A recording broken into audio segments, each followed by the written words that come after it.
75,000 hotel sheets had passed through the hands of Mrs. Genevieve Harding Morgan before a single white piece of paper taped to her door changed everything.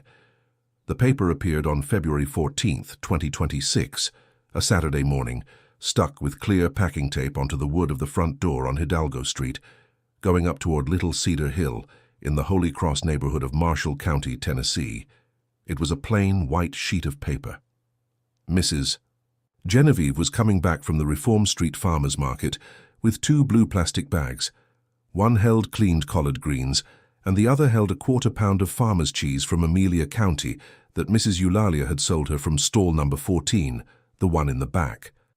She was wearing her grey wool shawl, the winter one, and her black rubber-soled shoes, the pair that had lasted her 6 years because she didn't walk much anymore. She was 83 years old. Her left arm hung a little shorter than her right by about 3/4 of an inch from a fracture that had healed wrong back in 1971 when she had lifted a heavy sack of bed linens in the laundry room of the Galindo Plantation Hotel, back when she was still young and still carried sacks. That was a long time ago. She saw the paper from the sidewalk across the street. She saw it because it was the only white thing on a February morning in Tennessee that was made entirely of brown tones. Faded pink limestone, dry bougainvillea not yet blooming, dust from the gravel road that climbed toward the hill, a road that hadn't been wet by rain in 4 months, and the white of the paper against the dark wood of her front door. It looked like something that wasn't supposed to be there. She crossed the street slowly. The 2 bags weighed differently. The one with the cheese weighed on her right hand, the good hand, the hand that had learned to fold bed sheets with a single motion since 1968. The one with the greens weighed on her left, the short one, the one that couldn't carry more than 6 or 7 pounds without the elbow stinging. Mrs. Genevieve knew how to balance weight. She had learned that without anyone teaching her, because the hotel laundry had taught her everything she knew about her body and about weight. She reached the door. She stood in front of the paper without bending down to set the bags on the ground, because bending at her age was something she preferred to do only once inside the house, next to the table. She lifted the brown plastic reading glasses she wore on an embroidered cord around her neck, set them in place, and read. The paper said things Mrs. Genevieve did not understand completely the first time. It said, "Notice of mortgage foreclosure." It said, "First National Bank, Marshall County branch number 2417. It said a file number with 11 digits. It said 90 days. It said voluntary vacating of the premises. It said the date, February 14th, in the upper right corner, and at the bottom left another date, May 14th, which was 3 months later. And Mrs. Genevieve didn't understand why it was there. It said a round blue stamp with a small eagle on it. It said the signature of someone whose last name was Carlton Oliver, a court officer attached to the 2nd District Court. It said all of that in small letters and big letters, mixed together, as if they had wanted it to be understood, but also as if they had wanted it to be difficult. Mrs. Genevieve read the paper through all of it, twice. The second time she read it, she moved her lips slowly, because that was how she read important things ever since she had learned to read in the adult literacy program back in 1982, at the age of 39, when she had already worked 14 years in the laundry without knowing how to read a single word. Moving her lips helped her understand. It was an old habit. When she finished reading it the second time, she didn't say anything. She brought the 2 bags inside, set them on the kitchen floor next to the green Formica table from the 70s, closed the front door with the 3-toothed key she wore on a cord around her neck. She sat down in the wooden kitchen chair and stared at the white wall across from her for a long while. The while was long. Outside, a dog barked as it passed. A motorcycle went by. A man went by selling fresh corn from a small loudspeaker, shouting, "Sweet corn, hot corn," on a recorded loop that repeated every 20 seconds. A group of children from St. Catherine's School walked by, coming back from Saturday catechism class. Mrs. Genevieve looked at none of that. She looked at the wall. The wall was whitewashed. It had a water stain in the upper right corner, near the frame of the window that opened onto the small back patio, and another, older stain in the lower left, near the floor, from a leak that had been going for 3 years now, that no plumber had been able to fix because the pipes were from the 1940s, and there were no replacement parts that diameter in any hardware store in town anymore. The upper stain looked like a map of some place. The lower one looked like a small bird. Mrs. Genevieve looked at them sometimes without thinking about them. This time she looked at them and thought she was thinking about her son, Peter Paul. Peter Paul Harding. Morgan was 61 years old. He lived in San Diego. He was married to a woman named Connie, whom Mrs. Genevieve had seen only once in a photograph mailed to her in 1993. He had 2 grown children Mrs. Genevieve had never met, and he had not called his mother in 17 years. The last call had been in February of 2009. Mrs. Genevieve remembered the exact date because it had been 3 days before her boss at the Galindo Plantation Hotel had told her she was going to be retired at the end of that same year, when she turned 67. Peter Paul had called her to say, "Ma, how are you?" And she had told him, "I'm fine, son." And he had said, "That's good, Ma." And he had hung up. That had been the entire conversation. After that, nothing. Mrs. Genevieve had mailed 2 letters in 2010, one in 2013, and the last one in 2016, when she had turned 73. None of them had been answered. The post office on Jefferson Avenue had confirmed that the letters had arrived at the San Diego address Peter Paul had given her the last time, but no one had ever written back. Mrs. Genevieve had stopped mailing letters after that, not out of anger but out of thrift. At 73 years old, postage stamps cost what they cost, and Mrs. Genevieve had a Social Security check of $320 a month and her sewing job, making napkins for the vendors at the Wednesday flea market. Brought in at most $50 more when she was lucky, and stamps did not fit in the budget if the letters were not being answered. It was a simple calculation. She had learned that in the laundry too. How to do simple calculations. And now, sitting in the wooden kitchen chair, Mrs. Genevieve was doing another simple calculation with the white paper she had pulled off the door, the one that was now on the green formica table folded in half next to the 2 grocery bags she had not yet unpacked. She was thinking.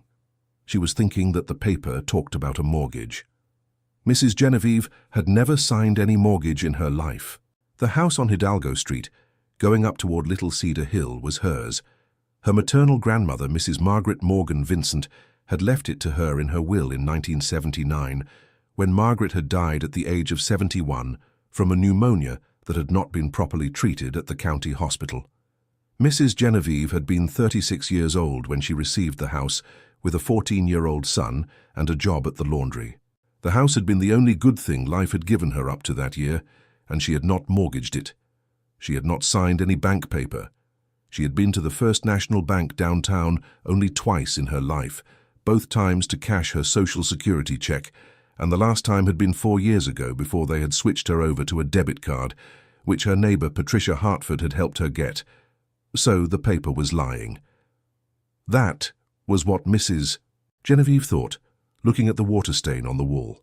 But the paper had a seal, and the paper had a signature, and the paper had a file number from the 2nd District Court, and papers with round blue stamps and small eagles. In Mrs. Genevieve's long experience of having lived 83 years in this country, did not lie in the complete sense. They lied sometimes about what they said, but they did not lie about what they were. If the paper said there was a mortgage in her name, it was because someone somewhere had taken out a mortgage in her name. And then Mrs. Genevieve thought of Peter Paul again, not with anger, not with sadness, only with weariness. She spent the whole morning looking at the wall. She spent the morning without opening the bag with the cheese. She spent the morning without drinking coffee.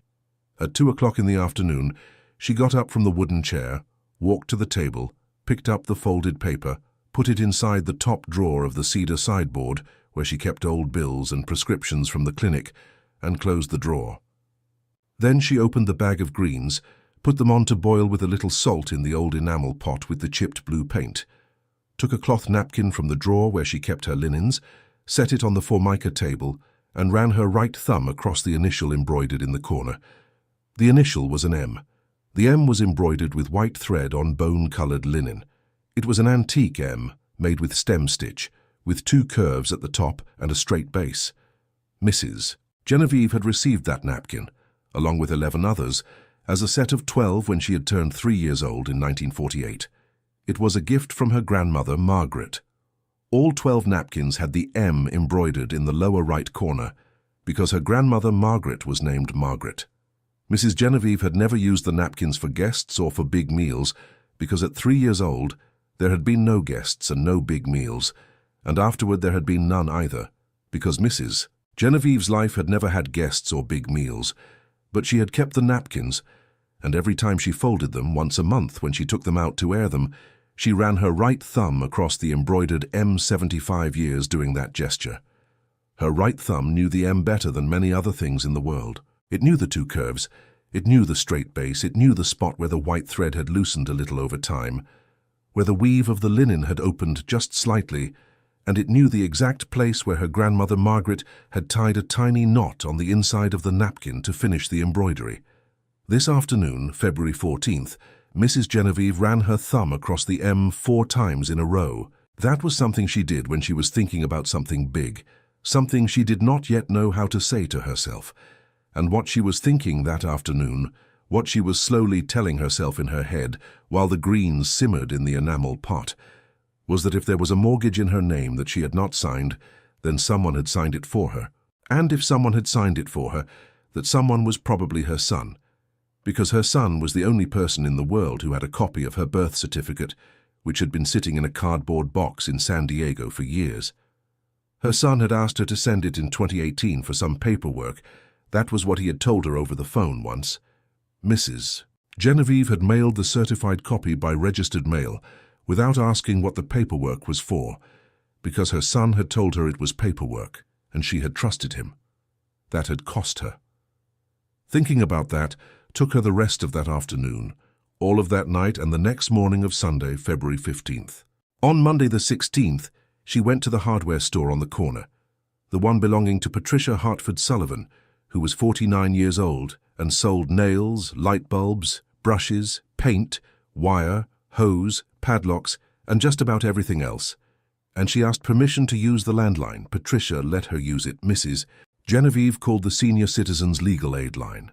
A polite young woman answered and told her that for foreclosure notice cases there was a free legal orientation line, and that they would take her information and call her back within 48 business hours. Mrs. Genevieve gave her information, set the phone back down on Patricia's counter, thanked her and walked back home. Patricia walked her to the door. Patricia was a thin woman, with her hair always pulled back in a low bun, with a blue work apron from the hardware store worn over whatever dress she had on that day, with hands stained with paint and permanent marker ink, and with a direct way of speaking that Mrs. Genevieve had come to love very much over the 30 years they had been neighbors. Patricia did not ask questions about things that didn't interest her, and when she did ask, it was because they truly did. That afternoon, Patricia asked, "Mrs. Genevieve, did something happen?" Mrs. Genevieve thought about the answer for 2 seconds. Yes, something with my health. No, something with my son. Patricia knew the situation. 30 years of being neighbors will do that. She knew the son didn't call. She knew the approximate date of the last call. She had brought Mrs. Genevieve 3 cups of coffee on days she had seen her looking more tired, without ever asking why she looked tired. "Yes," Mrs. Genevieve said, "but not the way you think. It's not that he called, it's that he signed something." "Signed what?" "A mortgage on the house, with my signature. And it isn't me. The signature isn't mine. And the paper says I have 90 days to leave." Patricia did not say anything for a moment. "Mrs. Genevieve, that is a crime," she said afterward. "That's called identity theft. That's prison." "My son is not going to prison," Mrs. Genevieve said. "He's in San Diego, and even if he were here, I am not going to report him." "Why not?" "Because he already did what he did. Whatever can be saved now will be saved. Whatever can't, can't." Patricia looked at her without saying anything. "Mrs. Genevieve, you are not going to be left without a house. I don't know what's going to happen yet. I called the legal aid line. They're going to call back in 2 days. If I need anything, I'll let you know." "Thank you, dear." Mrs. Genevieve walked home and sat down in the wooden kitchen chair again. She picked up the napkin with the embroidered M, ran her right thumb across it twice more, and then, without knowing why, she remembered the cellar. A short pause here, before we continue with Mrs. Genevieve. If you're listening to this story and you know a hard-working woman in your family, a woman who spent her life washing, ironing, cooking, scrubbing, folding sheets in hotels or in other people's homes, a woman whose work was never valued the way it should have been, please leave her name down below in the comments. And if you can, also leave the name of a small thing that woman cared for all her life. A small thing that to everyone else was worth nothing, but that she still took care of. A napkin, a cup, a comb, a sewing box, a picture of a saint, whatever it was. I am going to read every single name you leave. And while we're at it, if this story is keeping you company tonight, leave a little thumbs up down below. Leave me a small comment too, even if it's just one word. Tell me where you're watching from. And if this is your first time here, subscribe to the channel with me, because here we tell these stories with the time they deserve. Let's continue with Mrs. Genevieve, who had just remembered something. Grandmother Margaret's cellar. The cellar was under the back room of the house. The back room opened onto the small flower pot patio, the one with the hard-packed earth floor and the ceiling of mesquite beams and overlapping clay tiles. To reach the cellar, you had to move the cedar wardrobe that stood against the back wall because the trapdoor was underneath the wardrobe.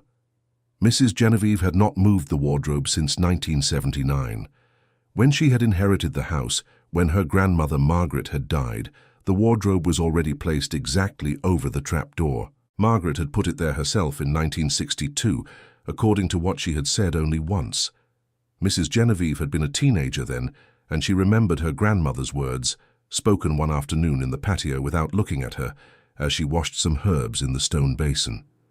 "That room down below is closed by me, child. Don't ever open it. It's not for anyone. It was closed the day my father died, and that's how it stays." That was what she had said, and nothing more. Mrs. Genevieve had respected that sentence for 64 years. 64 years without moving the wardrobe. 64 years knowing there was something down there, without knowing what, without ever asking anyone what it was, without even telling Patricia, without even thinking about it most days, because grandmother's instructions in this small town were respected like that. Not out of fear, out of respect. Grandmother Margaret had died in 1979, and the house had passed to Mrs. Genevieve, and with the house had also passed the instruction about the cellar, and the instruction had lived for 64 years, quietly under the cedar wardrobe, until that afternoon of February 16th. That afternoon, sitting in the wooden kitchen chair, running her thumb across the embroidered M, Mrs. Genevieve thought about the cellar for the first time in a long time. And she thought something new. She thought that if the bank was going to take the house, then the bank was going to take what was down there, and that whatever was down there belonged to her grandmother Margaret. And her grandmother Margaret had told her, "It's not for anyone." And anyone in Mrs. Genevieve's mind that afternoon did not include First National Bank, Marshall County Branch number 2417. That much was clear, but she did not decide anything that night. That night, she did not open the cellar. That night she ate a piece of the farmer's cheese with 2 stale tortillas and a little of the boiled greens. She went to bed. She slept in stretches. She dreamed of white bedsheets hung out in the sun on the rooftop of the Galindo Plantation Hotel.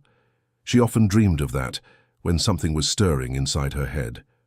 2 weeks later, on Tuesday, March 3rd, the young woman from legal aid called the hardware store phone. Patricia ran to fetch Mrs. Genevieve. Mrs. Genevieve walked the 2 blocks slowly, wearing her grey shawl. The young woman from legal aid told her things Mrs. Genevieve only half understood. She told her the case was complicated. She told her there was a mortgage signed in 2019 with a notary public named Bernard Tipton, who had died in 2024, which complicated challenging the signature. She told her the bank had begun foreclosure proceedings in 2025 after 4 years of unpaid mortgage installments by the registered owner, who was Peter Paul Harding Morgan.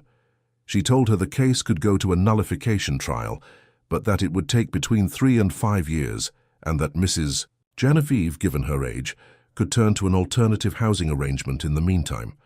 She told her that the Senior Services Office had agreements with several assisted living residences for older adults in the state, including one in Marshall County itself, attached to the regional museum, with private rooms, a shared dining room, basic medical attention, and a minimum fee of $200 a month that could be easily covered by her Social Security check without any problem. She told her all of that in 21 minutes. Mrs. Genevieve listened, took mental notes of the most important parts, thanked her, and hung up. Patricia looked at her. "What did they say?" "They told me the house can't be saved, but that I can." "How so?" "There's a residence attached to the regional museum, a private room, $200 a month. I can pay that with my Social Security. Are you going to accept? I'm going to think about it. Mrs. Genevieve, if you need help with the move, I'm here." "Thank you, dear. There's still time. I have until May 14th. Mrs. Genevieve walked home and sat down in the wooden chair again and thought about the cellar again. That night was different from the others. That night, while eating the same cheese, the same greens, Mrs. Genevieve thought of something that surprised her. She thought that if her grandmother Margaret had told her, "It's not for anyone," then it was not for the bank, and it was not for Peter Paul, and it was not for San Diego, and it was not for the creditors, and it was not for the lawyers. And not for anyone meant in the final analysis that it was for someone who would actually respect the whole sentence. And the person who had actually respected the whole sentence for 64 years was her, Mrs. Genevieve. Only her. The instruction had been for someone who would respect it, and the one who had respected it was her. And therefore, in some sense, that was not the legal sense, but that was the sense that mattered. Whatever was under the wardrobe belonged to her. She thought that while running her thumb across the M 3 times in a row, and then she decided. She decided she was going to open the cellar. Not that night, not the next night, but soon. March and April passed. Mrs. Genevieve began packing the house slowly, not because she wanted to pack it, but because she knew in May she would have to hand it over. She packed the clothes first, because that was the easiest. 3 cardboard boxes with her old dresses, her shawls, her 2 winter coats, her spare shoes, her towels. Then she packed the kitchen dishes. Then she packed the things from the bedroom. The last things she planned to pack were the napkins with the embroidered M, because the napkins were the ones that would travel with her to the residence attached to the regional museum, in the small carry-on bag she planned to bring. May 18th was a Monday. It was the 4th day after the official eviction date. The bank had sent her a second notice with a 15-day grace extension to hand over the keys. Mrs. Genevieve had signed the receipt for the second notice in the presence of a stout, friendly court officer who had sat down in the wooden chair in the kitchen and accepted a glass of water from her before leaving. The court officer had said, "Ma'am, I'm very sorry. This isn't against you. This is against your son." Mrs. Genevieve had told him, "I know, son. Thank you for coming in person." The officer had left. She had 10 days left to hand over the keys. 10 days. That afternoon of Monday, May 18th, after eating a bowl of chicken soup with vegetables that Patricia had sent her in a red plastic container, Mrs. Genevieve stood up from the wooden chair. She took the battery-powered flashlight she kept for power outages. She took a large screwdriver from the toolbox. She took her house keys, and she walked to the back room. The back room was empty of almost everything. Mrs. Genevieve had already taken out the cot and the old mattress and put them in the living room so that Mr. Justin, the loader from the flea market, could pick them up. He had promised to come by on Friday to take them to the dump. In the room, there only remained the cedar wardrobe standing against the back wall. Dark, tall, with its 2 doors closed by a small iron latch, with its wide base nailed to the hard-packed earth floor. The wardrobe was heavy. Mrs. Genevieve knew it was heavy. It had 3 slabs of solid cedar from the eastern part of the state, with its 2 doors with stained mirrors, 2 lower drawers with brass pulls, and a crown on top with carved leaves. It was a wardrobe from the 1940s. Her grandmother Margaret had bought it in 1947 from a furniture store downtown that no longer existed.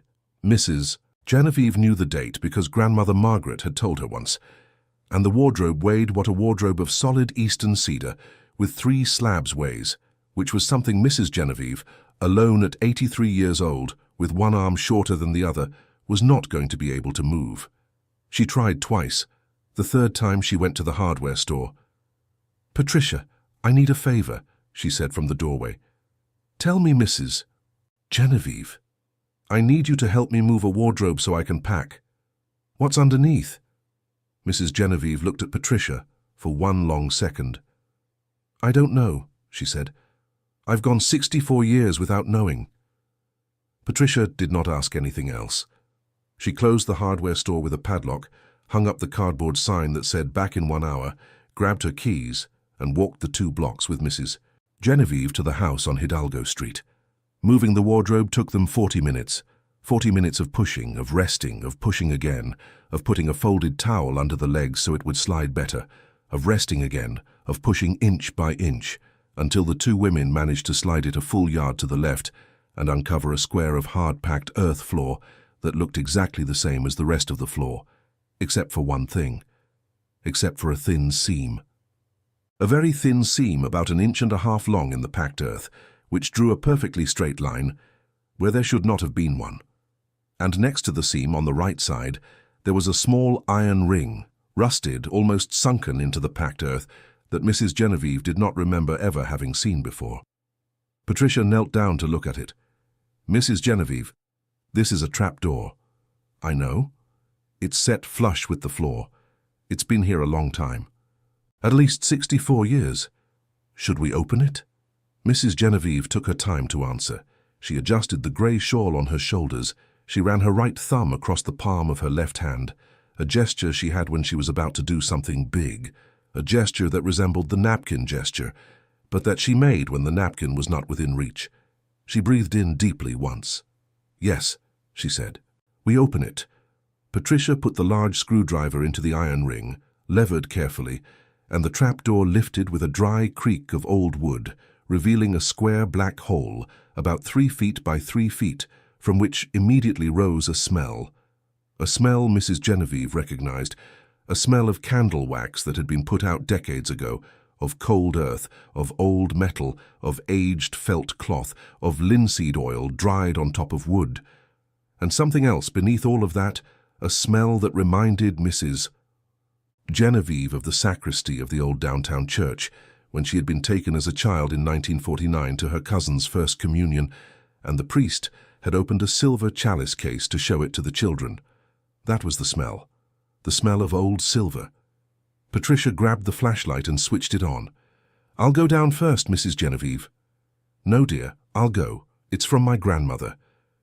"Mrs. Genevieve, with your arm the way it is, and that ladder—" "I'll go slowly." Mrs. Genevieve took the flashlight. She ran her thumb across the embroidered M in her apron pocket, where she had been carrying one of the folded napkins always since February, since the day of the white paper. She adjusted her shawl and began going down the 6 old wooden steps that could be seen below the open trap door. There were 6 narrow steps. Patricia stayed up top, holding the open lid with one hand, and with the other lighting the way down with the yellow bulb from the backroom ceiling, which barely reached the first 2 steps. Mrs. Genevieve went down the first step, then the second, then the third. The wood creaked, but it held. The smell of old silver got stronger with every step. She reached the bottom. The bottom was a small room, about 10 feet by 7 feet, with walls of old pink limestone, with a floor of fired clay tile, and with a ceiling of mesquite beams and thin planking, which was the floor of the back room above. In the center of the room, on a low table of mesquite wood, there was an object covered with a piece of dark blue felt cloth, almost black with dust. Mrs. Genevieve shone the flashlight on the object. The cloth had a silk cord tied around it. Next to the object on the same table, there was a small cedar box, and on top of the box, a sealed envelope with dark red wax. No name written on the outside. Mrs. Genevieve approached the table. Patricia came down 2 steps to see better. "Mrs. Genevieve, are you all right?" "I'm all right, dear." "Do you want me to help?" "Not yet." Mrs. Genevieve set the flashlight standing on the table, leaning against the covered object, so the light shone upward and made long shadows on the walls of pink limestone. She picked up the envelope. First she looked at it for a while without opening it. The red wax was intact. The envelope was of thick cream-colored paper, antique, stained by time at the edges, but not torn. Mrs. Genevieve did not break the wax. She set the envelope back on the table. Then she took the silk cord from the cloth, untied it slowly with her clumsy 83-year-old fingers, and began pulling the cloth toward her. The cloth came off in one piece. What was underneath was a chest, an iron-forged chest, dark, about 2 feet long, by 1.5 feet wide by 1 foot tall, with 4 small claw-shaped feet, with 2 locks on the lid, and with the lid closed with 2 iron keys that were still in the locks. The 2 keys were in place. There was no external padlock. All you had to do was turn the keys. Mrs. Genevieve looked at the chest for a while. Patricia had stayed quiet on the step, not coming down further, still holding the upper lid with her left hand, watching her without saying anything.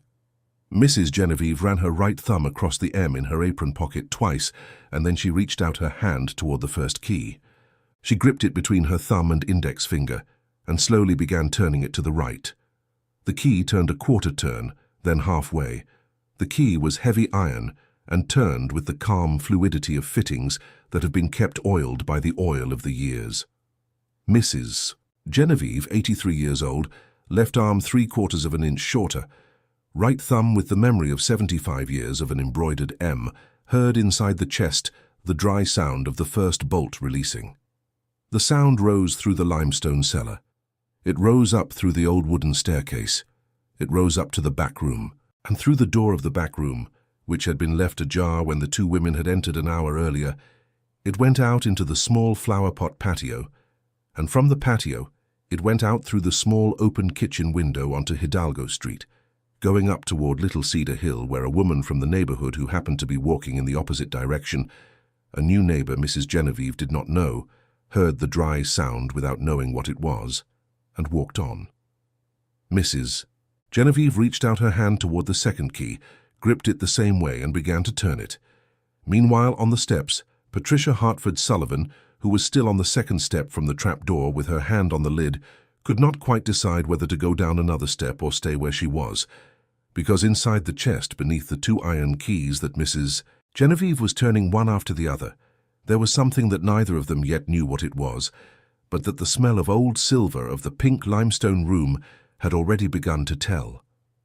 Before the second key finished turning, before the beam of light shone on what was inside, wrapped in that fine cloth, I want to ask you something.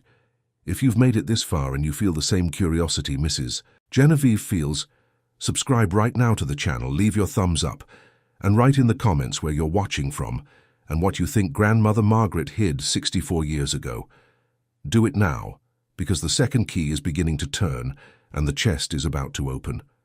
The second key turned a quarter turn, then halfway, then 3/4, and when it completed the full turn, there was another dry sound inside the chest, twin to the first, but lower, more settled, as if the 2 bolts had been waiting together for 64 years to release as a pair. Mrs. Genevieve carefully pulled the 2 keys out of the locks, one with her right hand, the other with her left, and she placed them on the mesquite table, one next to the other, parallel, just as she had found them. Patricia came down one more step, almost without meaning to. "Mrs. Genevieve, can I help you open it?" "Yes, dear. The lid is heavy." Patricia came down to the floor of the cellar. The fired clay tile floor was cold. Patricia positioned herself on the right side of the chest, Mrs. Genevieve on the left. Both put their hands on the edge of the lid and began to lift it. The lid was heavy. It was heavy because it was solid forged iron and because the hinges hadn't opened in decades. The 2 women had to push hard at first. Mrs. Genevieve used her right hand mostly because her left could not bear to pull upward. Patricia, who was 49 years old and had the arms of someone who lifted paint cans at the hardware store, did most of the work. The lid gave. It rose 4 inches, then 8, then all the way open, resting against a side of the chest, held by the 2 back hinges. Inside there was another cloth, but this cloth was different. It was a damask cloth, cream-colored, the kind that in another era was used to wrap altarpieces in small parishes. It had embroidered in one corner an M similar to the M of Mrs. Genevieve's napkins, made with the same stem stitch, with 2 curves at the top and a straight base. Grandmother Margaret's M. The same hand. The same stitch made by the same woman in another decade on another cloth to wrap another thing. Mrs. Genevieve saw it and ran her right thumb across the M in her apron pocket 4 times in a row. It was a gesture she did not decide to make in that moment. She made it on her own, the way she had made it for 75 years. Every time something was settling inside of her slowly, and she had not yet finished telling herself what was settling. Patricia waited. "Mrs. Genevieve, do you want to be alone for a while?" "No, dear, stay here with me. This looks better with 2. Mrs. Genevieve took the damask cloth by its 2 corners and began opening it slowly. The cloth wrapped something bulky but not very tall.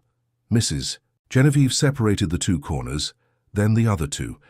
Then she folded the cloth back the way you fold a tablecloth from a table and let it drop over the edge of the chest. What appeared underneath were pieces of silver. Many, arranged with an orderly rigor in rows and columns on a base of dark green velvet, moth-eaten on the edges, but intact in the center. Mrs. Genevieve did not count the pieces right away. She looked at them. She looked at them without touching them. The flashlight was still propped against the side of the chest, lighting from below upward, and the yellow light hit the old silver and bounced back against the pink limestone walls of the cellar, making the small room fill with a muted gleam. Not the gleam of something polished, the gleam of something kept. There were candlesticks. There was a large tray. There were 6 tall-stemmed cups. There was a pitcher with a chiseled lid. There were knives, forks, large spoons, small spoons, all with the handles engraved with a letter that Mrs. Genevieve could not quite make out from where she was, but that looked like an M. There was a gravy boat, a sugar bowl with a hinged lid, 2 small salt cellars in the shape of shells. There was a silver crucifix about 8 inches tall. There was a chalice without the cover on top, just the foot and the cup, with inlays of something that might have been turquoise. There were smaller things wrapped individually in white cloths the size of handkerchiefs, arranged in an interior compartment of the chest, against the left wall.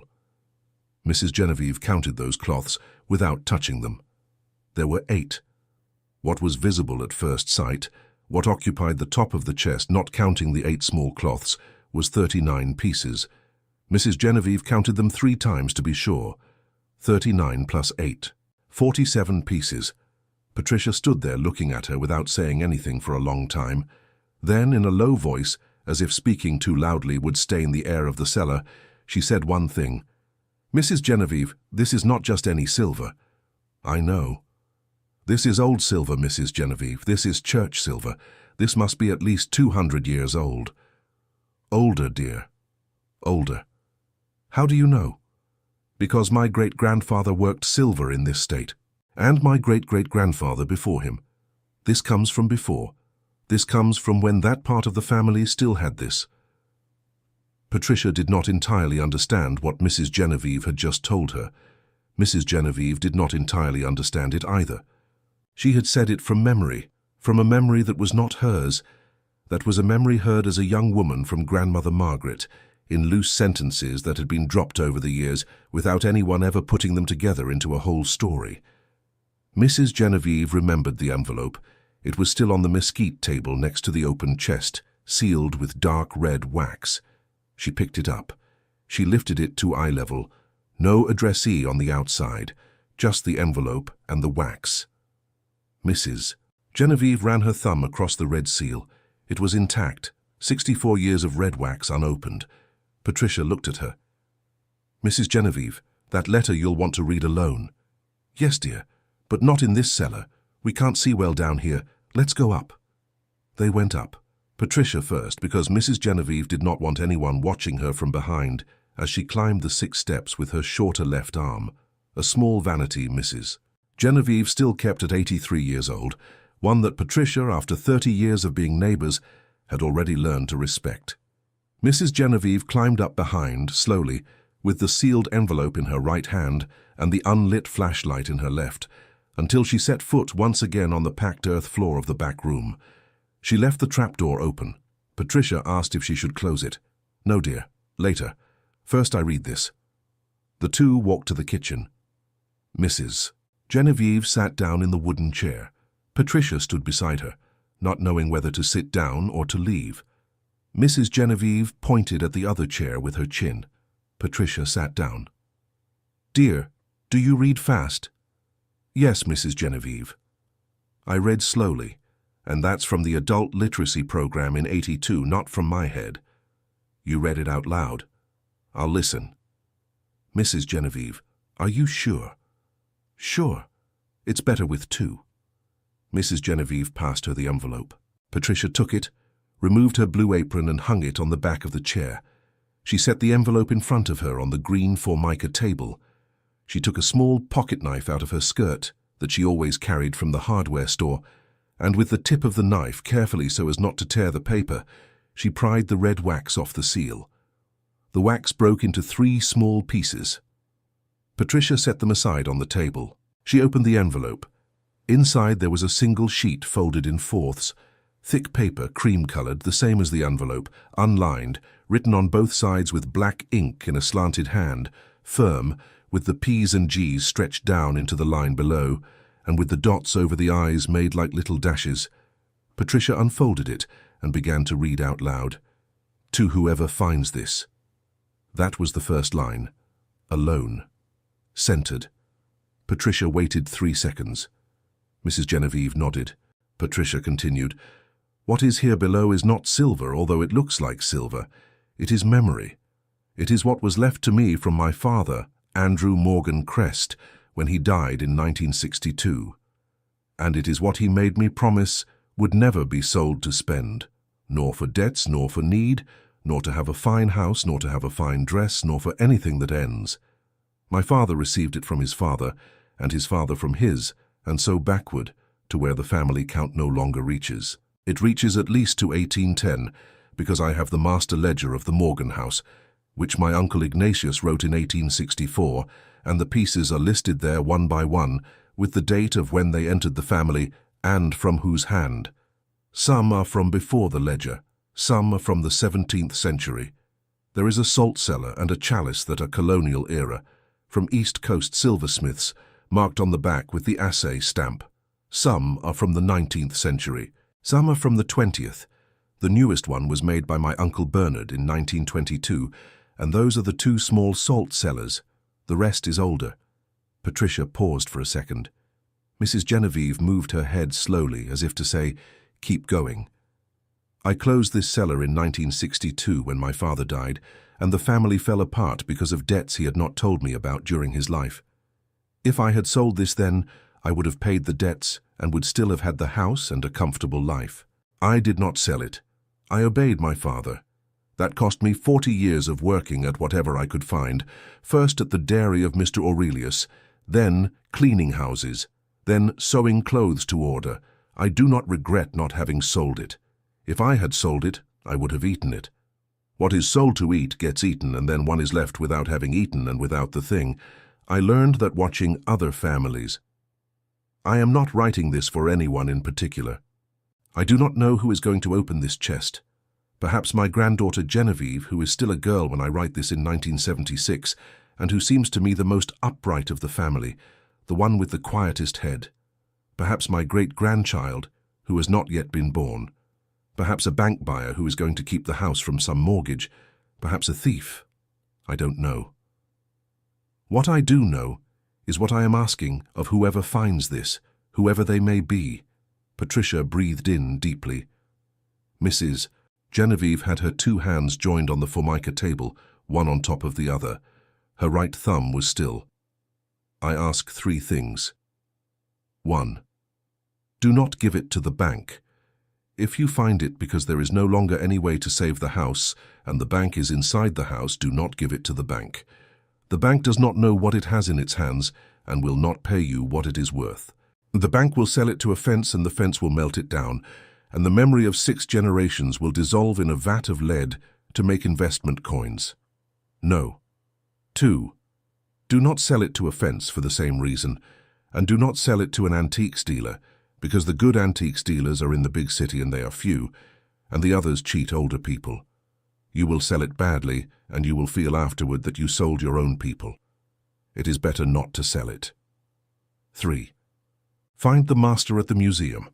The regional museum has a curator of colonial-era art who knows these things. In 1976, the curator is named Esteban Tobar Suarez. By the time you read this, it will be someone else, because Don Esteban is already older, but the position continues. Find him. Ask him to look at the pieces. Tell him they come from the Morgan house on Hidalgo Street, going up toward the little hill. The museum will know what to do. There are ways for the museum to keep this safe so that it is not lost, and so that the family that took care of it is not left with nothing in return. That is called a loan agreement. Ask about it." Patricia paused for a moment. Mrs. Genevieve had not moved. Her eyes were on the white wall in front of her, on the water stain in the upper right, the one that looked like a map of somewhere. Patricia continued, "May whoever finds this know that it does not come with me to heaven or to hell or anywhere. I am already dead by the time this is read, because my health is not good this year, and the doctors do not agree among themselves. I leave this closed. It falls to the living to decide. If whoever finds it does something good with it, that is fine. If they sell it and eat it, that is bad, but it is also fine, because by then I no longer know. The only thing I ask is that it not be given to the bank. That is what I ask. The rest is no longer mine." Signed at the bottom right. Margaret Morgan Vincent, September 22nd, 1976. Patricia lowered the sheet. She set it on the table. She did not say anything. Mrs. Genevieve also did not say anything. The two women sat in the green Formica kitchen for a long while without speaking, while outside it began to get dark, and the light from the small patio window slowly changed from yellow to orange to violet to almost black. Patricia got up once to turn on the yellow ceiling bulb. She sat back down. Mrs. Genevieve was still with her two hands joined on the table. "Mrs. Genevieve, what are you thinking?" Patricia finally asked. "I'm thinking that my grandmother was right." "About what?" "About all of it." Patricia waited. Mrs. Genevieve continued. "I'm thinking this is not for the bank. I've had that clear since February, since before going down to the cellar. I'm thinking this is not for me either, not to sell it, not to live off it. At 83 years old, I don't need silver. I need a room to sleep in and a hot bowl of chicken soup at noon. I have that. The Social Security pays for it. The residence the senior services found me will provide it. The silver gives me nothing I don't already have. Then it's for the museum, as my grandmother said." "You're going to call the museum?" "Tomorrow." Patricia nodded. "Mrs. Genevieve, one thing. Tell me. Your grandmother closed the cellar in 62. Your grandmother wrote the letter in 76. Why didn't she tell you anything in the 3 years she lived after that until 79? Mrs. Genevieve thought about the answer slowly. "Because my grandmother knew something, dear. She knew that things that are told get used up. She knew that if she had told me about what was downstairs when I was 16 or 20 or 26, I wouldn't have respected the cellar for 64 years. I would have opened it within 2 months, out of curiosity, or within 6 months when I started running out of money to raise Peter Paul on my own. I would have opened it, and I would have taken out a piece and sold it, and 2 years later I would have taken out another, and in 10 years there would have been nothing left. My grandmother didn't tell me because she took care of me. She left me the instruction alone, without the explanation. The instruction without the explanation gets respected better than the instruction with the explanation, dear. That's the way it is." Patricia nodded again. Mrs. Genevieve continued, "And because she knew something else too. She knew the day would come when I would need to know what was down there. Not out of curiosity, because the cellar was going to be at risk. And then the envelope with the red wax was going to be there for that day. My grandmother did not write the envelope for me to read on any afternoon. She wrote it so I would read it the day I needed to read it. And that day is today." Patricia stayed quiet. Outside, the bell of the downtown church began to ring. It struck 7 in the evening. The bell rang 8 quick strokes, 1 for each quarter of the 2 hours, and then 2 separate strokes, 1 for each hour marked. Mrs. Genevieve counted the strokes without meaning to. Patricia stood up. "Mrs. Genevieve, I'm going to close the hardware store. I'll be back in an hour with soup." "Don't bring soup, dear. I'm not eating tonight." "Mrs. Genevieve, tomorrow you eat. Tonight, no." Patricia did not insist. She left. She closed the front door slowly. Mrs. Genevieve stayed alone in the kitchen with the sheet on the table, the empty envelope beside it.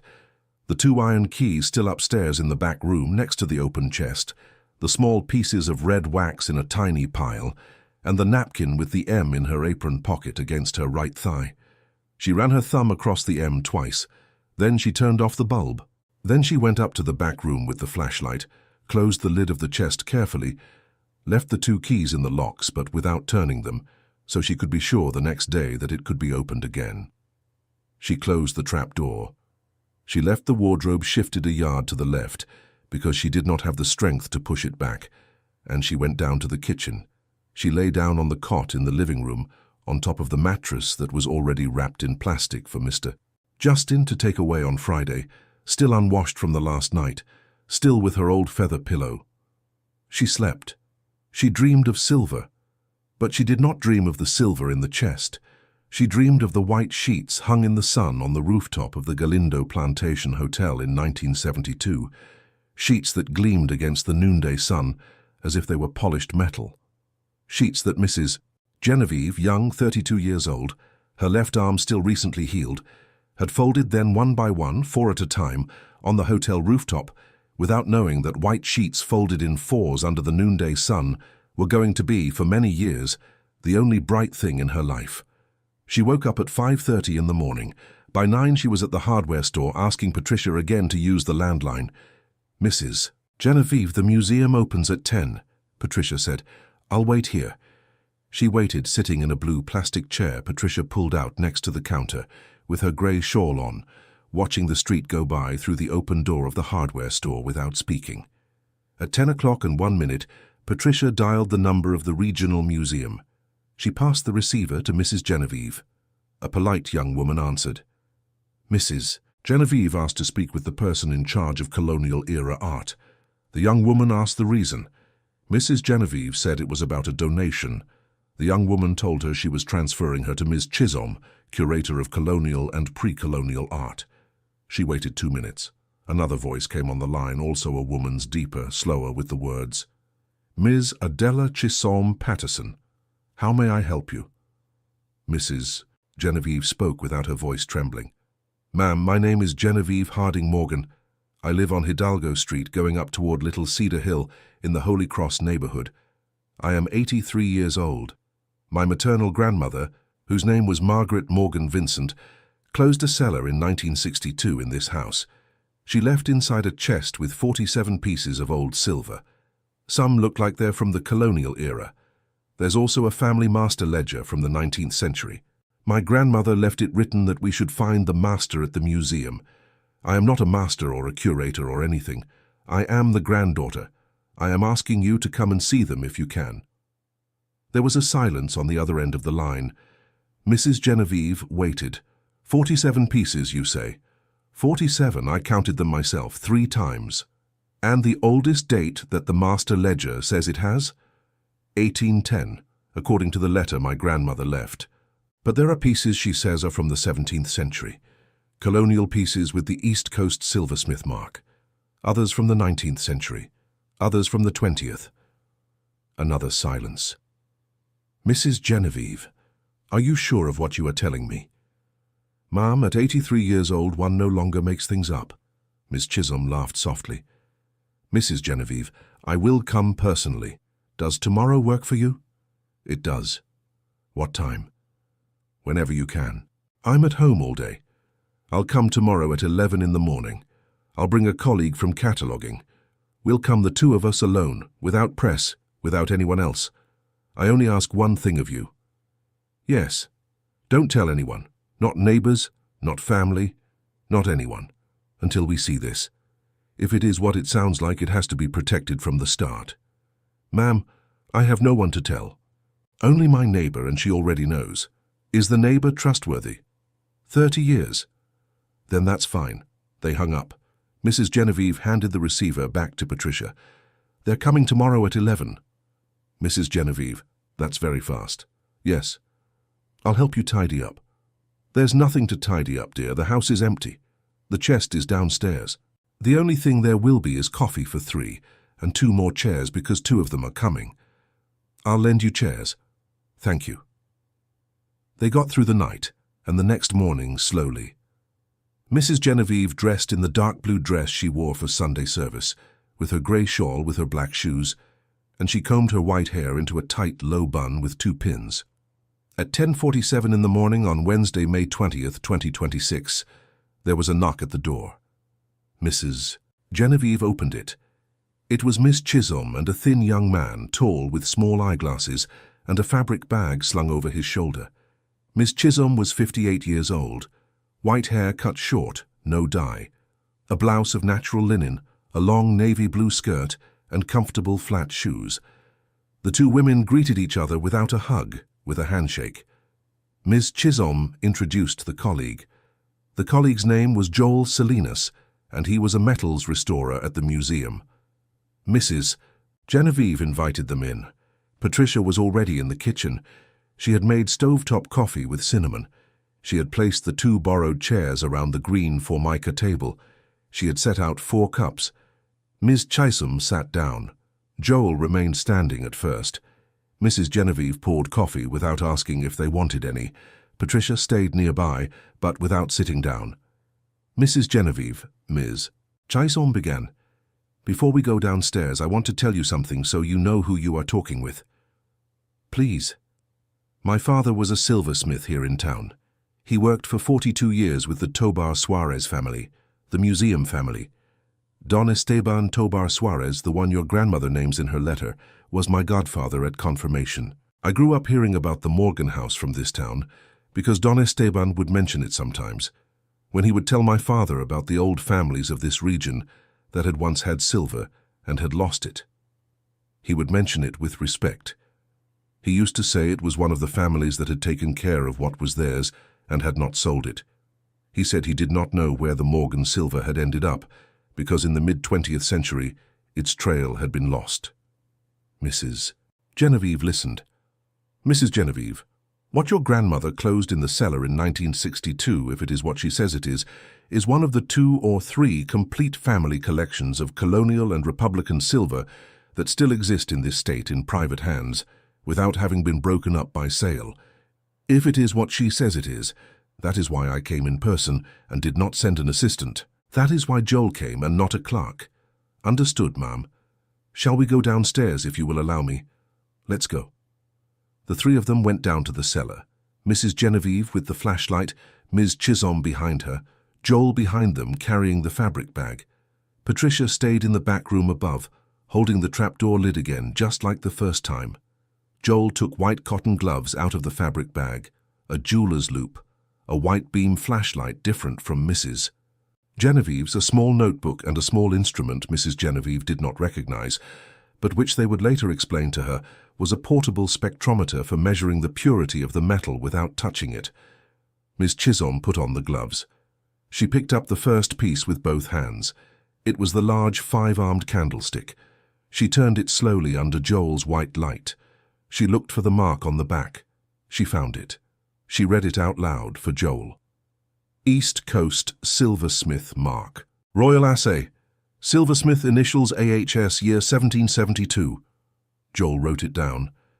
Mrs. Genevieve looked at the candlestick standing in its place under the white light.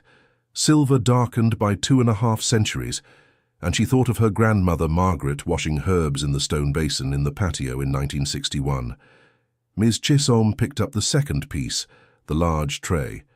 Silver tray, East Coast mark, Royal Assay, initials JLT, 1804. Joel wrote it down.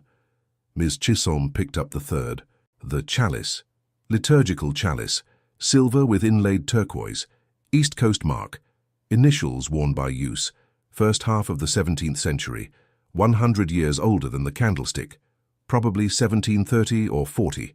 Joel wrote it down. Miss Chisholm took the fourth, then the fifth, then the sixth. They worked in silence for 1 hour and 40 minutes. Mrs. Genevieve watched them from a corner of the cellar, sitting on a wooden crate that Patricia had brought down for her, with the grey shawl over her legs. She did not speak during that hour and 40 minutes. Ms. Chisholm picked up piece by piece, turned it, looked for the mark, read the mark out loud to Joel.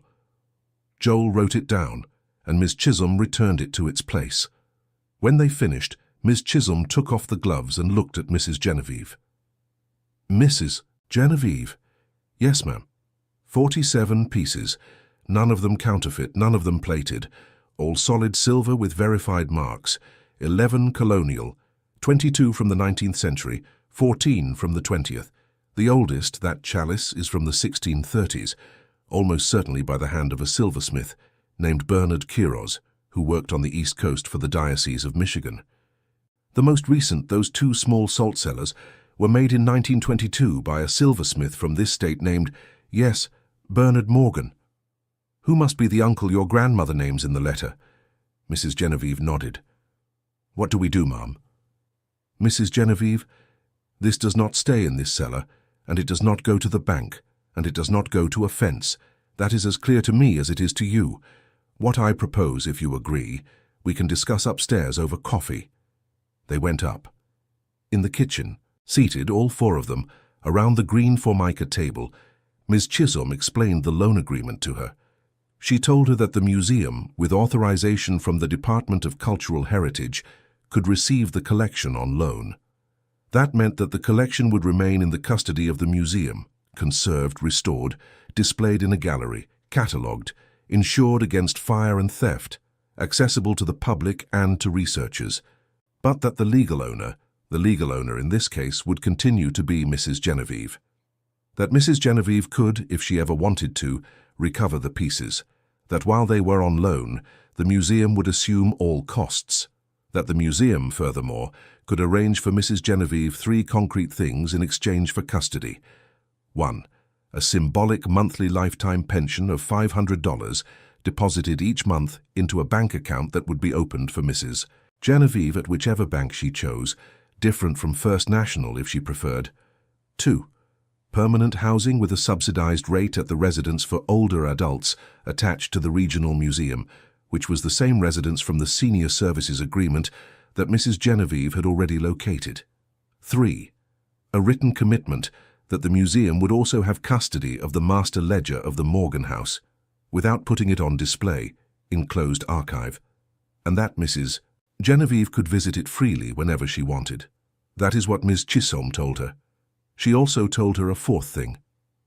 Mrs. Genevieve, what is in the cellar is going to be the subject of an exhibition at the museum. It will have your name on the gallery. Your full name as donor, is that all right with you? Mrs. Genevieve looked at the ceiling of the kitchen. She ran her thumb across the M in her apron pocket twice. My name? Your name, Mrs. Genevieve, and your grandmother's too. But yours first, because you are the one who is alive and the one who is deciding. Mrs. Genevieve thought. She thought of the 75,000 sheets. She thought of the 42 years at the laundry of the Galindo Plantation Hotel. She thought of the Social Security check of $320. She thought of the envelope with the red wax with no addressee. She thought of her grandmother Margaret washing herbs in 1961. She thought of Peter Paul in San Diego. She thought of Patricia standing on the other side of the table with the blue apron of the hardware store over whatever dress she had on. She thought of the M on the napkins. That's fine, she said. Let my name be there. Are you sure? Yes, ma'am. 42 years of washing sheets for hotels. If this is going to have my name on it, that's fine. Miss Chisholm nodded. Joel wrote it down. Mrs. Genevieve, one more question if you'll allow me. Please. Why $500 a month and not more? I could arrange more. These pieces, once catalogued, are worth a great deal of money. The museum pays what the Department of Cultural Heritage authorizes it to, and for cases like this, the department can authorize higher pensions. 3 times higher, without difficulty. Mrs. Genevieve looked at her. Ma'am, how much does the room at the residence cost? $200 a month. How much does the soup in the dining room cost? Included. How much does the medical attention cost? Included. How much do I need for my napkins, my shawl, my coffee, my errands, and 2 pairs of shoes a year? The curator thought for a second. $300 at most. With the Social Security check that adds up to $620. Then $500 from the museum plus $320 from Social Security is $820 a month. I, at 83 years old, do not know what to do with $820 a month. I have $320 left over. That's already too much. Why would I need more, ma'am? The rest is for the museum. For the museum to restore the pieces, to pay cataloguers, to set up the exhibition, to pay Joel, who looks like a good young man, for whatever the museum needs. 500 is enough for me." Ms. Chisholm sat for a moment without knowing what to say. "Mrs. Genevieve, there are people who negotiate for 3 years for a pension like this. Not me." "Why not?" "Because my grandmother Margaret worked for 40 years at a dairy and cleaning houses after closing this cellar, and she never opened the lid to take out a piece. If she held out for 40 years with less than $500 a month in today's money, I'm not going to ask the museum for $1,500. That would be robbing my grandmother." Ms. Chisholm nodded slowly. "All right, Mrs. Genevieve." They agreed that the agreement would be signed the following Monday at the museum, with a notary, with the museum director, with a representative from senior services, with Ms. Chisholm, with Joel, and with Patricia as a witness if Mrs. Genevieve wanted. Mrs. Genevieve said yes. Patricia would come. They also agreed that the chest would be transported from the cellar to the museum in an armored van from the Department of Cultural Heritage the following Tuesday, in the presence of Mrs. Genevieve, before the bank's deadline expired on Friday. The empty house would be handed over to the bank on Friday at 5 o'clock in the afternoon, as scheduled. The bank would know nothing about the cellar, nothing about the chest, nothing about the master ledger. "The bank has no right to the pieces?" Patricia asked, having not spoken all morning. "No, ma'am," Miss Chisholm said. "The mortgage is on the real estate. The pieces are movable property, the property of Mrs. Genevieve, inherited by will in 1979, prior to the mortgage of 2019, and the mortgage was signed using Mrs. Genevieve's stolen identity by her son, as senior services has already ruled. The pieces were never part of the mortgage collateral because the bank did not even know they existed. Mrs. Genevieve took them out before handing over the real estate. That is legal, and the bank cannot claim them afterward. It can try, but there is no case. The mortgage is null at its origin due to identity theft. The only thing the bank gets to keep is the house, which in any case was the only asset in the mortgage. The pieces, no." Patricia nodded. Mrs. Genevieve did not nod and did not say anything. She ran her thumb across the M in her pocket once more, a single long stroke with her whole finger going across the 2 curves and the straight base, and she looked through the small patio window, where a small basil pot, which had gone 2 months without water, was still holding on. Ms. Chisholm and Joel said goodbye at 2 in the afternoon. The curator left Mrs. Genevieve a card from the museum, a personal cell phone number, and a promise to call her on Friday morning to confirm all the details. Joel shook Mrs. Genevieve's hand. He told her it had been an honor, and he left. Mrs. Genevieve closed the door behind them. She sat down in the wooden chair. Patricia sat in the other. "Mrs. Genevieve, are you all right?" "Yes, dear." "Tired. At peace." "How does it feel?" Mrs. Genevieve thought about the answer for a while. "It feels like when one has just finished hanging the last load of sheets of the shift on the hotel rooftop, and there is still sun, but there are no more sheets to hang. Like an ending that is not sad." Patricia smiled. Mrs. Genevieve smiled too, just a little, with one tooth showing. On Monday, May 25th, they signed the agreement at the museum. On Tuesday, May 26th, the armored van from the Department of Cultural Heritage arrived. 2 uniformed men went down to the cellar with Miss Chisholm and with Joel. They took the chest out with church-like care. They loaded it into the van. Mrs. Genevieve signed the receipt of transfer, and the van pulled away, headed for the state capitol. Mrs. Genevieve stood on the sidewalk of Hidalgo Street, watching the van disappear at the end of the street, with Patricia at her side, neither of them saying a word. On Wednesday, May 27th, she packed the last things. On Thursday, May 28th, the small move to the residence was completed. On Friday, May 29th, at 5 in the afternoon, she handed the keys to the bank's court officer, the same stout, friendly man from the first time, who received the keys without knowing that the cellar had been full 3 days earlier and that it was now empty, except for the cedar wardrobe shifted a yard to the left and for the closed trap-door flush with the packed earth floor. The stout court officer said, "Ma'am, I'm very sorry." Mrs. Genevieve said, "It's done now, son, don't worry about it," and she left. She walked the 8 blocks to the residence attached to the regional museum, with a single small carry-on bag containing the set of 12 napkins with the embroidered M, 2 dresses, her grey shawl, her spare shoes, a small portrait of Grandmother Margaret that she had found in the drawer of the sideboard, and a frameless photo of Peter Paul at 5 years old at the entrance of the kindergarten, where he did not go on to study more than a year. She arrived at the residence at 6:30 in the evening. The director, a young woman named Carmen, received her with a cup of coffee and walked her to the room. The room was small. It had a single bed with pressed white sheets, a wardrobe of painted white planking, a nightstand, a chair, and a window that opened onto an interior courtyard with 2 grown jacaranda trees. In the window that afternoon, Mrs. Genevieve saw that they were already in purple bloom, although May was late. Carmen explained the basic things: dining room at 8, 1, and 7, medical attention from Monday to Friday in the office at the back, visitors any day from 3 to 8, no restriction on going out. Mrs. Genevieve, you come and go whenever you want. This is a residence, not a nursing home. I'll be clear about that from the start. Mrs. Genevieve nodded. She was left alone. She sat in the chair of the room. She took out the napkin from the top of the bag, folded it neatly on the nightstand, and ran her right thumb across the M slowly. Then she lay down on the bed. And she slept. Months passed. In June, the museum began restoring the pieces. In July, they finished cataloguing the master ledger.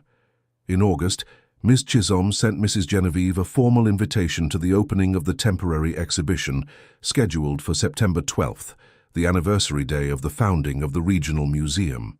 Mrs. Genevieve accepted. The exhibition was titled Grandma Margaret's Cellar, the Morgan Collection, 1730 to 1922. It occupied gallery number 2 of the museum.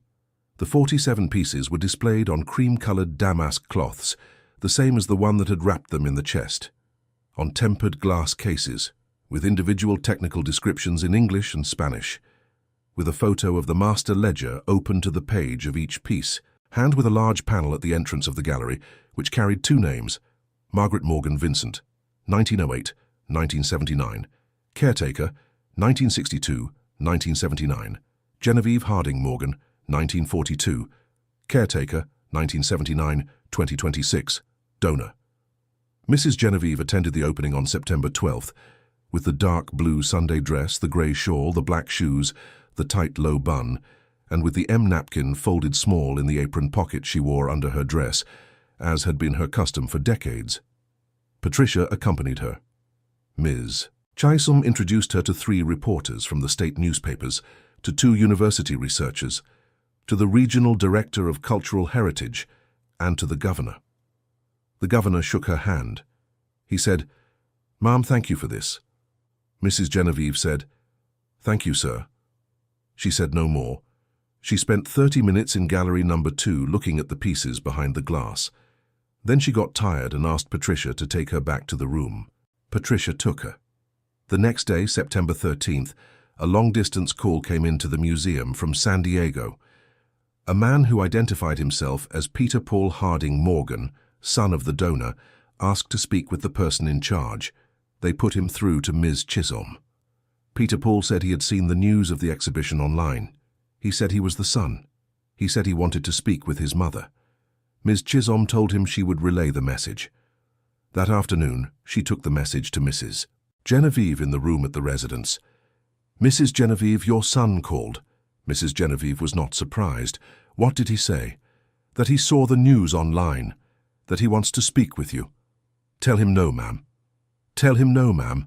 With all due respect, tell him Mrs. Genevieve is well, that she lives in a residence at the museum, that she does not need anything, that she sends no greetings, no threats, nothing, that the house was lost because of a mortgage that he signed, that the pieces were saved by her alone, that the bank already has the house, that if he wants something with the pieces, he cannot touch them, because they are on loan to the museum, and because they are in her name, in Mrs. Genevieve's, and that if he ever returns to this town and wants to see her, he can come to the museum to see her, but that he is not to call by phone anymore, that she does not want him to. Miss Chisholm wrote it down. "I'll tell him that, Mrs. Genevieve." "Yes, ma'am, and tell it to him with respect." My son is not a bad person. He is a man who made a mistake and who made it alone. Don't curse him. Just tell him what I said." "All right, Mrs. Genevieve," Ms. Chisholm called that same afternoon. She spoke with Peter Paul for 5 minutes. She relayed the message word for word. Peter Paul listened. He said almost nothing. At the end, he said only, "Thank you, ma'am," and he hung up. He did not call again. The months passed. October, November, December. The year 2027 came. In February, Mrs. Genevieve turned 84. Patricia brought her a small carrot cake to the room at the residence. They ate the cake together. Carmen, the director, sent her a small bouquet of white carnations. The other ladies at the residence, who were 6 in number, sang her happy birthday in the dining room at breakfast time. In March, Ms. Chisholm told her that the temporary exhibition, which was originally going to run until January, had been extended to July because of the number of visitors. Mrs. Genevieve said that was fine. In April, Patricia got sick with a urinary infection that kept her in bed for 2 weeks. Mrs. Genevieve went to see her at her house every day, walking the 8 blocks. She brought her broth. She brought her herbal tea. She brought her noodle soup. Patricia got better. In May, they marked 31 years of being neighbors. In June, Mrs. Genevieve began embroidering a new napkin. Not one from the set of 12. A single, loose one. She bought the bone-colored linen at the sewing supply store on Jefferson Avenue. She bought white thread. She took out the small embroidery hoop she had carried in her bag since May, and she began. She embroidered 2 initials, a G and an M intertwined, the G for Genevieve, the M for Margaret. She embroidered them with the same stem stitch Grandmother Margaret had used on the 12 napkins of 1948. She made them the same size. She placed them in the lower right corner, just like the M's of the other napkins. It took her 4 weeks to embroider them, because at 84 years old the fingers don't go as fast. She finished the napkin on July 18, 2027. She folded it in fourths. She put it in the drawer of the nightstand in the room at the residence, on top of the 12 old napkins, and she ran her right thumb across the 2 new initials just once. Slowly, feeling how the G twined with the M in the linen, how the white thread made a small bump under the pulp of her finger, how the 2 curves of the M embraced the curve of the G from the inside, how the straight base of both letters rested on the fold of the linen right at the edge. Mrs. Genevieve did not cry that day. She also did not cry on any other. But that July afternoon in the small room of the residence attached to the regional museum, with the window open to the interior courtyard where the 2 jacarandas had bloomed again, with Patricia walking the 8 blocks from Hidalgo Street, going up toward Little Cedar Hill, with the G and the M intertwined under her right thumb, Mrs. Genevieve Harding Morgan thought a small thought. She thought that her grandmother Margaret had written, "To whoever finds this 51 years ago, without knowing who would," and that the person who had found it, in the end, had been her, and that the person who had been found in the end had also been her grandmother. The 2 of them found in each other. Found in the M embroidered on 12 napkins, and on a 13th new one. Found in 47 pieces of silver displayed 3 blocks away in a gallery, with tempered glass cases. Found in a pension of $500 a month, and in a narrow bed with pressed white sheets, in a residence where a young director told her, "Mrs. Genevieve, this is a residence, not a nursing home." Found. That was the word. Mrs. Genevieve closed the drawer of the nightstand. Patricia knocked at the door. "Mrs. Genevieve, are you there?" "I am, dear. Come in."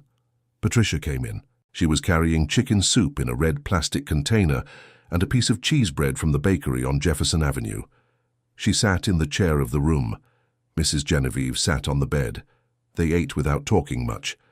Then Patricia stayed a while longer, looking out the window at the 2 jacarandas, and at 7 she said goodbye until the next day. Mrs. Genevieve was left alone. She ran her thumb across the M in her apron pocket twice. Then across the G and the M intertwined in the new napkin kept in the drawer, 2 more times, without taking the napkin out, just putting her hand in the drawer and touching the fold. Then she closed the drawer. Then she turned off the light. Before closing her eyes to sleep, in the silence of the residence, in the silence of the small room, in the silence of the street outside where no one was passing that night, Mrs. Genevieve thought one last thing. She thought that the things older women take care of in silence for decades do not get lost when they die. She thought that Grandmother Margaret had taken care of a chest for 17 years, and that she, Genevieve, had taken care of the instruction not to open it for 64 years, and that the two of them together had taken care of 47 pieces of colonial and republican silver for 296 years, counted from 1730 to 2026. She thought that was no small count. She thought that was what the working women of this country had been doing for centuries, without anyone counting them among the official donors of museums, without anyone embroidering an M for them on a gallery wall with tempered glass cases, without anyone paying them a symbolic $500 a month. Except this time. This time, yes, for the first time. For one single time. In a small gallery of the regional museum, an M was embroidered at the entrance with the name Margaret, and another M with the surname Morgan, and next to it the name Genevieve Harding with the word donor, and that was a thing. A small thing, but it was a thing. To all of you who have listened to this story all the way here, all the way to the end. You who have accompanied Mrs. Genevieve from the white paper taped to the door on February 14th, all the way to the small room of the residence with 2 jacarandas in the window in July of the following year. You who sat in your kitchens, or in your beds, or in your cars, or wherever you listen to these stories, thank you. Thank you for being here. Thank you for staying through the whole story. Thank you for not rushing the ending. I want to ask you one thing tonight before you turn this off. Think for a moment of a working woman in your family, a grandmother, an aunt, a godmother, a great-grandmother you were told little about, an older neighbor, any older woman you have known who spent her life taking care of small things that no one else valued, a napkin, a cup, a recipe, a photo, a sewing box, a picture of a saint, a spoon, a comb, a wedding ring that no one wears anymore, a key to the old house back home, anything that woman took care of in silence for decades without telling anyone why. And leave me in the comments below 2 things: today's date, day, month, and year, so I know when you're listening, and the name of that woman and the small thing she took care of or still takes care of, and tell me where you're watching from. Just one line, don't get too fancy.